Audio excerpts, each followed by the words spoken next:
मुख्यमंत्री देवेंद्र फडणवीसांचा पुन्हा प्रचार सभांचा धडाका. 7 दिवसात घेणार 22 सभा. जिल्हा परिषद निवडणुकीसाठी करणार प्रचार.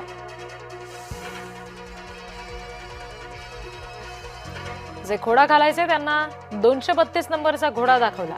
नाव न घेता एकनाथ शिंदे यांचा उद्धव ठाकरेंवर निशाणा. मुंबईच्या महापौर निवड प्रक्रियेला वेग. 2 ते 3 दिवसात भाजपा शिवसेना गट स्थापन करणार. संभाजी भिडेंचं शरद पवार यांच्या संदर्भात वादग्रस्त वक्तव्य. शरद पवार राष्ट्रद्रोही, भिडेंचं वक्तव्य. अंबादास दानवे उद्धव ठाकरेंची साथ सोडणार. उदय सामंत यांच्या वक्तव्यामुळे खळबळ.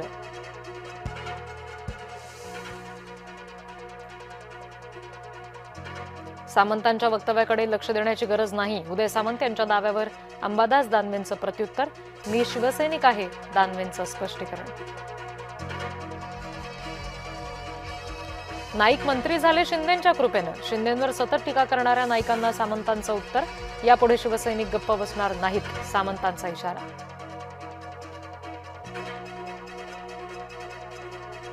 भगतसिंग कोश्यारींना पद्मभूषण दिल्यामुळे विरोधक आक्रमक. संजय राऊत, हर्षवर्धन सपकाळ यांचा आक्षेप.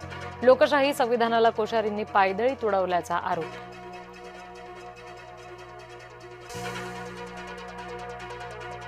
राऊतांच्या कोश्यारींवरील टीकेला फडणवीसांचं प्रत्युत्तर. 1 रँक 1 पेन्शनसाठी मोठं काम. टीका करणारे छोट्या मनाचे, फडणवीसांचा टोला. आमदार रोहित पवार यांना दणका. महाराष्ट्र क्रिकेट संघटनेवर प्रशासक नियुक्त. निवृत्त न्यायमूर्ती सानप पाहणार संघटनेचा कारभार. जलील यांनी पुढचे 100 वर्ष घेतले तरी भगव्याला हात लावू शकत नाही. अमित साटम यांचा इम्तियाज जलील यांच्यावर हल्लाबोल.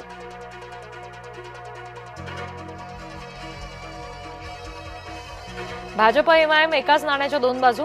हिरव्या आणि भगव्या रंगावर यांचं प्रेम नाही. हर्षवर्धन सपकाळ यांचा भाजपवर पलटवार.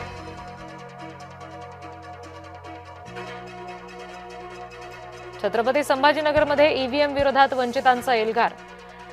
लोकशाहीची हत्या केल्याचा वंचितचा सत्ताधाऱ्यांवर आरोप.